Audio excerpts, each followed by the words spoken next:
Bienvenue dans un nouvel épisode de You Can Delegate It. Aujourd'hui, on plonge dans un métier essentiel pour toute entreprise qui veut se démarquer en ligne. Maud va nous partager son parcours, son quotidien et surtout les coulisses d'un univers où stratégie et créativité vont de pair. À la fin de l'épisode, tu sauras exactement en quoi consiste son rôle et pourquoi il est si précieux pour nos quotidiens d'entrepreneurs. Bonjour Maud, bienvenue dans le podcast. Salut Marine, merci. Donc on est ensemble aujourd'hui pour parler, vu que c'est le premier épisode essentiellement de ton métier.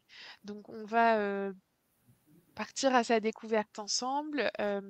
Évidemment, la réponse en fin d'épisode. Pour les plus curieux, il faudra quand même un petit peu patienter.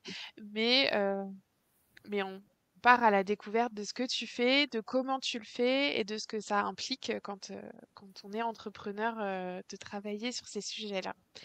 Avant qu'on commence, est-ce que tu peux nous dire un peu qui tu es et ce que tu fais, mais bon, voilà, pas ton Non, métier, non, quoi. sans en dire trop, promis. Merci Marine déjà de me recevoir sur ton podcast. C'est chouette, bonjour à tous. Moi je m'appelle Maude, j'ai 40 ans là, dans quelques semaines. Je suis maman de 2 petits garçons, Myron et Manoa. Et puis je suis une entrepreneure, je sais pas si on a le droit de dire récidiviste, parce que j'en suis pas à beaucoup d'essais. Mais voilà, entrepreneur depuis maintenant 5 ans. Et plus particulièrement dans ce que je fais aujourd'hui depuis 2 ans. Mais j'en dis pas plus. Ok, on va y arriver, effectivement. On peut commencer dans le vif du sujet pour se représenter un petit peu ton quotidien. Comment t'expliquerais une journée type ou une semaine type voilà, qu'est-ce qu'il y a dans tes tâches, dans tes missions, comment ça s'articule? Ok.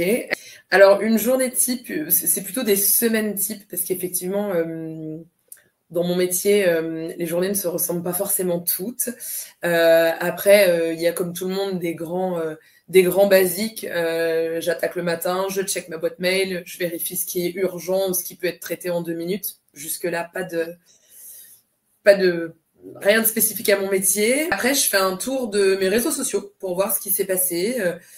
Voilà, faire un peu de veille, aller m'inspirer, répondre aux messages, aux notifications, etc. J'entretiens un peu mes réseaux comme ça. Et puis après, le reste de ma journée, il va être réparti entre le développement de mon activité et le développement de l'activité de mes clients. Oui. Et d'une journée à l'autre, ça dépend quel client j'accompagne, puisque j'ai 2 casquettes. On va dire que j'ai une casquette effectivement qui fait plus sens autour de l'accompagnement client. Comment le dire sans le dire? C'est vraiment un exercice pas simple. On va dire que je les aide à trouver des idées, à passer à Mhm. l'action. Et puis il y a ceux qui délèguent ce qu'ils ne veulent pas faire et ce que moi je sais faire du coup. Et à ce moment-là, je travaille pour eux. Donc mes semaines, elles dépendent, elles sont vraiment articulées autour de ça. Le développement de mon entreprise et le développement de l'entreprise de mes clients. Ok. Voilà. Alors justement, super transition. Tes clients, ça peut être qui? Mes clients à moi, ce sont des entrepreneurs, Mhm. plutôt type solopreneurs et petites entreprises. D'accord. Et effectivement, en fonction de leur budget, de ce pourquoi ils font appel à moi, ils peuvent avoir besoin soit d'être accompagnés, soit de déléguer. L'objectif pour eux, je risque de me griller en le disant. Bon, après, de toute façon, petit à petit, je vais te poser des questions de plus en plus précises, donc Ouais, on va donner des ok, indices. ok. Moi, je les aide quand même à raconter leur histoire, Mhm. euh, à faire en sorte que mon travail soit un levier d'acquisition pour eux, Ok. acquisition pour vendre, ou quand je fais de l'accompagnement, ce que je ne fais pas à leur place, quand je les accompagne, je les aide vraiment à prendre confiance en eux et à passer à l'action. Ok, ça marche. Voilà. Et donc, quand tu dis acquisition, c'est acquisition de nouveaux clients, acquisition de Ouais. business, quoi. Ouais, c'est ça. Ouais. Comment les aider en racontant bien leur histoire comme il faut et là où il faut, à pouvoir vendre leurs produits, leurs services, à rencontrer leurs clients, à créer Mm. une communauté autour de leur marque. Ok. Voilà. Et du coup, on a parlé de la taille de tes clients qui sont plutôt des petits. Est-ce qu'ils sont dans des secteurs d'activité particuliers? Non, je suis pas spécialement nichée, comme on dit. Ok. Je travaille aussi bien avec qui j'ai travaillé dernièrement. J'ai travaillé aussi bien avec un électricien qu'avec une entreprise qui faisait de l'informatique réseau. J'ai aussi bien travaillé avec une conseillère en style que dernièrement avec une pâtissière. Donc, non, non, j'ai une grande variété de clients. C'est ce qui fait aussi que j'adore mon métier. C'est que Ouais. justement, les journées ne se ressemblent pas, les clients ne se ressemblent pas, et ce que je fais pour eux est tout le temps différent. Donc, ça demande une grande créativité et de l'adaptabilité, pardon. Mais ça, on Ouais. y reviendra peut-être dans les compétences nécessaires. C'est ça. Ouais. Ok, donc on a un premier aperçu de ton quotidien, de ce que ça implique et des clients que tu accompagnes. Peut-être les points clés, tu peux pas faire l'impasse là-dessus quand tu fais ton métier. C'est vraiment soit des missions, soit des outils. Mais ça, c'est vraiment les points clés de ton activité. Les points clés de mon activité, c'est-à-dire les outils que j'utilise. Par exemple. Moi, je travaille sur un ordinateur, sur un téléphone. J'utilise beaucoup Instagram, j'utilise beaucoup Ouais, LinkedIn, ok. j'utilise aussi beaucoup d'outils de création. Si je dois les citer, je les cite, les outils de Ouais, création, ouais, tu veux? Ouais. ouais. Ok, donc aujourd'hui, j'utilise les outils de création tels que Canva ou CapCut ou encore parfois Adobe. Je Ok, m'inspire sur les réseaux et sur Pinterest, ok, sur TikTok, enfin un peu sur tous les réseaux sociaux, quoi. ok. Et puis après, ça demande aussi, au-delà des outils, un savoir-faire et des compétences. Et, euh, et là, ça me demande de savoir m'adapter, d'être créative. Euh, C'est ce que j'allais dire, c'est quand même un métier qui a plus cet aspect créatif. On le sent dans ce que tu nous expliques, que tu as besoin de cette inspiration et de cette ouais, créativité dans ton ouais. quotidien pour pouvoir accompagner tes clients. C'est la moitié du travail, hein, de toute façon. La créativité, ça, y a pas à dire, quoi. Ouais, Si je ne suis pas créative, inspirée, je peux de toute façon pas faire grand-chose dans mon métier. Après, l'inspiration, elle vient aussi en passant du temps à chercher, à faire de la veille concurrentielle, à faire de la veille tout court d'actualité, etc. Mais mm, effectivement, il y a une grosse notion de créativité dans mon métier. Ouais. mm. Et de Ok. méthodologie, de stratégie.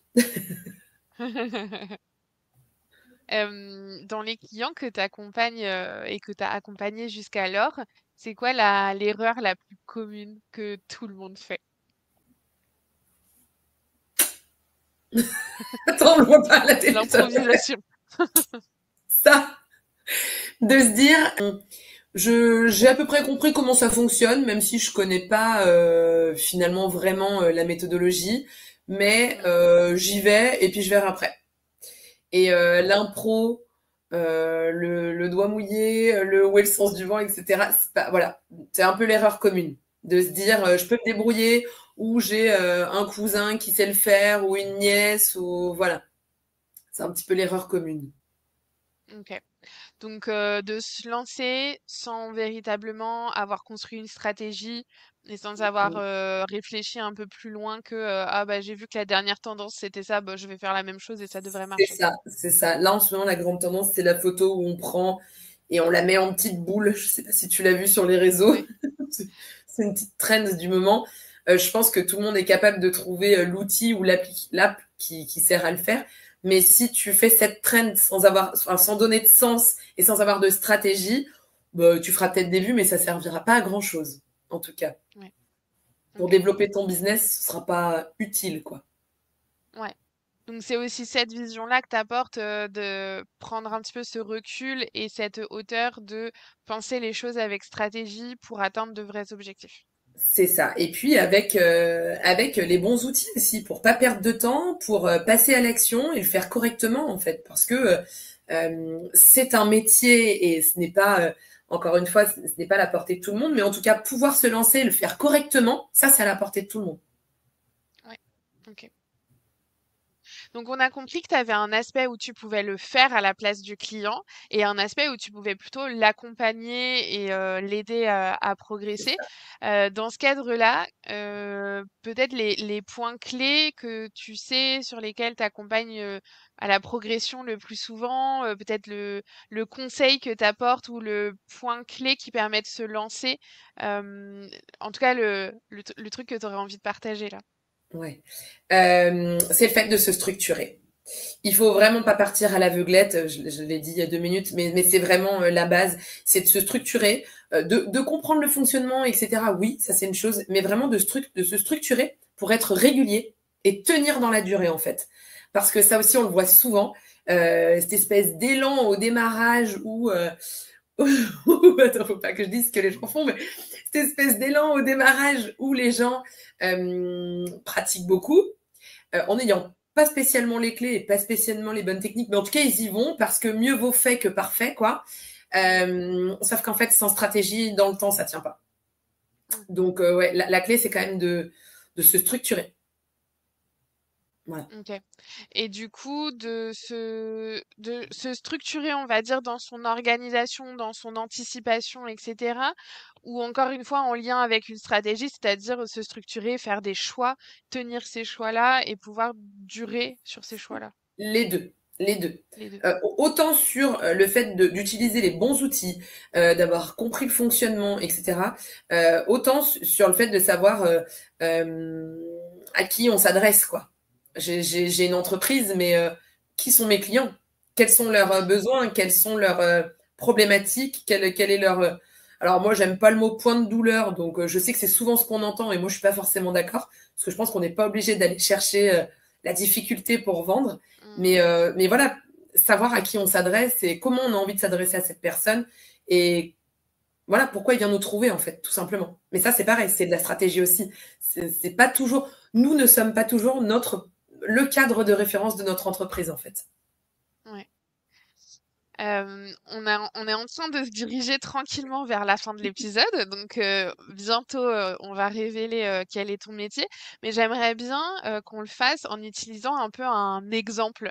Donc est-ce que tu pourrais nous citer un exemple de comment toi tu ferais, par exemple, pour toi, comment tu mettrais à profit ton métier pour toi et pour l'expliquer finalement, pour arriver à nous dire ce que c'est à la fin? Je peux prendre un exemple, une aventure que j'ai vécue très récemment. Je suis partie là au mois d'octobre en rallye, 3 semaines au Maroc, un rallye solidaire, sportif, féminin. Sauf qu'on se réveille pas un matin en se disant tiens, je pars en rallye après-demain. C'est quelque chose qui se prépare, donc ça fait 1 an que je le prépare par plein de biais. Et mon métier m'a été utile aussi dans cette phase de préparation, puisqu'il a fallu mettre en place une stratégie, puisqu'il a fallu aller chercher des sponsors, il y a fallu communiquer sur ces sponsors, il y a fallu voilà entretenir aussi, créer un peu cette communauté autour de nous, de pourquoi on part, de ce qui fait sens, parce qu'on est parti certes pour l'aventure, mais vu qu'on n'avait pas du tout envie d'avoir le projecteur que sur nous, on a aussi choisi une association lyonnaise qu'on a emmenée avec nous dans l'aventure et qu'on a soutenue, etc. Donc, on avait aussi à cœur de la mettre en valeur et en lumière. C'est ce qu'on a fait. On a réussi, mais on a aussi réussi parce qu'on a vraiment mis une stratégie en place. On avait une échéance, on avait des objectifs très précis, on savait où on voulait aller. Et mon métier m'a aussi permis, voilà, d'être crédible par rapport à notre petit binôme qu'on était finalement pour partir. Et ça nous a permis de nous mettre en valeur comme il faut et avec une vraie stratégie. Et au final, on a eu les sponsors qu'on avait un peu dans le viseur et on est parti, quoi. Ouais, ouais, c'est chouette. Ouais, ouais c'était vraiment cool. C'était vraiment chouette. Et du coup, qu'est-ce que tu fais comme métier? Du coup, je suis consultante en communication sur les réseaux sociaux et community manager. Super. Donc, Ça, c'est effectivement, je pense, un métier que beaucoup de nos auditeurs connaissent ou au moins ont entendu parler du oui, community management. C'est quand même quelque chose qui est aujourd'hui répandu, notamment chez les solopreneurs. On a pris la mesure de l'importance d'être sur les ouais, réseaux, de parler de son entreprise, de communiquer sur tout ce qui est important dans son entreprise, que ce soit ses valeurs, les actions, les actualités, mais voilà, tous les sujets comme ça. Mais c'est vrai que parfois, même si on connaît le métier, on ne sait pas forcément toujours ce qui se cache derrière, les compétences qui vont avec, et puis, l'importance de tout ce qu'on a déjà pu évoquer, la structuration, la stratégie c'est ça. et c'est les points aussi qu'on va, travailler, sur les 2 prochains épisodes, ensemble. Tout à fait. J'ai hâte de partager ça avec vous. Maintenant que vous savez tout, que vous connaissez mon métier. Ouais, j'ai hâte de vous en parler parce que comme tu le dis, le community management, c'est tout le monde sait ce que c'est. Tout le monde s'y essaye quand on Mmh, commence. Mais effectivement, entre s'y essayer et être dans la durée, c'est deux choses mmh, différentes. Ouais. complètement. Et ben, Maud, rendez-vous pour l'épisode 2. À bientôt. Et voilà, c'est déjà la fin de cet épisode. J'espère que tu as apprécié autant que moi cette conversation enrichissante. Je suis Marine, consultante RH et facilitatrice de succès pour les indépendants passionnés. Mon rôle, révéler tes compétences clés et t'aider à bâtir l'équipe parfaite pour réaliser tes rêves. Si tu souhaites en savoir plus sur comment je peux t'aider à libérer ton potentiel, révéler tes compétences ou optimiser ton organisation, contacte-moi via les liens en description. Tu y retrouves aussi toutes les infos concernant notre invité du jour. N'oublie pas de t'abonner au podcast pour ne manquer aucun des prochains épisodes et partage-le autour de toi pour m'aider à grandir. Si tu as des questions, des commentaires ou si tu souhaites partager ta propre expérience, n'hésite pas à me contacter.